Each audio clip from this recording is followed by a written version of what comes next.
A family friend calls the pilot of the airplane that crash landed at Georgetown last night a hero. I'll tell you why coming up. A sad ending to the search for a missing father here at a Nicholas County lake. We'll have the latest on that victim coming up. Tracking, alerting, protecting. WKYT News starts now with breaking news. Search and rescue crews are trying to track down a missing camper. You're watching WKYT. I'm Kristen Kennedy. Police tell us 31-year-old Josh Adkins Reisner from Richmond ran away from the Coomer Ridge campground in Wolfe County around 8 last night. They say he has a couple mental illnesses but is not considered dangerous. He was last seen wearing a blue shirt, khaki shorts, and blue and white Nike shoes. We'll post all updates on the search on WKYT.com. Now to our top story. A father-son fishing trip took a dangerous turn this weekend. Last night, Scott County deputies say a group's plane crashed near the Georgetown-Scott County Regional Airport. Emergency crews rushed 4 people to the hospital. Deputies say the group was flying from Dayton, Ohio to Somerset when they ran into engine trouble. Sean Moody is talking to deputies about the investigation. He has our top story. A family friend called the pilot of that airplane a hero for getting everyone back on the ground alive. The FAA has been out here today looking over the wreckage throughout the day.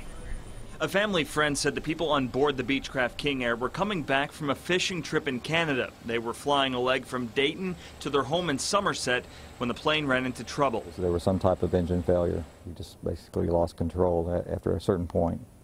He had one engine and it was still flying on one engine, and then I guess he lost power to the second engine. Scott County Sheriff Tony Hampton identified the pilot as Mark Conrad. The airplane's flight path, according to FlightAware.com, shows Conrad diverting to the nearby Georgetown-Scott County Regional Airport.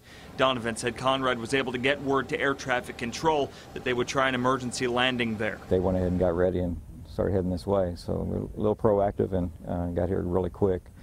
So real pleased with the response that everybody did. Donovan said the King Air touched down on an embankment, then bounced and slid to a stop not far from a taxiway. He said emergency crews were able to get to work quick. Sheriff Hampton said the others on board were the pilot's son, Aaron Conrad, Ron Absher, and his son, Jonathan Absher. Friends said Jonathan Absher had been released from the hospital. Emergency management officials did not know the other men's conditions Sunday afternoon.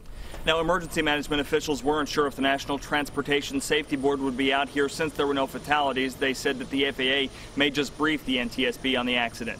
In Scott County, Sean Moody, WKYT. The airport is back to operating normally today. The search for a missing swimmer, a father from Franklin County, ended today. The Nicholas County coroner says crews found the body of 41-year-old Matthew Parker in Lake Carnico this morning. Parker disappeared in the water yesterday. Families say he swam out to help a little girl who lost her inner tube. WKYT's Hillary Thornton is in Nicholas County. A sad ending to that search for a missing father here at Lake Carnico. Family members tell me he was doing what he always did, helping others when for some reason he went under. Witnesses say they saw a man swim out into the lake to retrieve a child's inner tube when he started to bob up and down and then disappear into the water. A young girl her float had got away from her and she was having trouble getting it.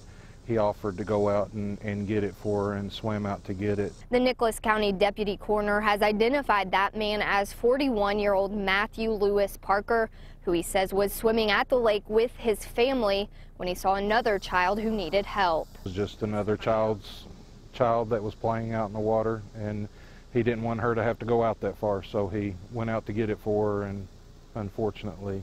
Crews from Nicholas and Rowan counties, as well as the Lexington Fire Department, combed the lake for about 8 hours Saturday, getting a good idea of where he might be, but having to call off efforts for the night due to poor visibility. Family said he was an experienced swimmer and was able to swim good, but whether he had a medical condition that caused him to go down, we're just uncertain. This morning, the search efforts resumed, and around 11 o'clock, crews found the body of the 41-year-old. He was always good with the kids and just was another opportunity to go to help one of the kids out. And family members tell me Parker is originally from Frankfort and recently moved to nearby Millersburg. In Nicholas County, Hillary Thornton, WKYT. Lake Carnico reopened around noon today.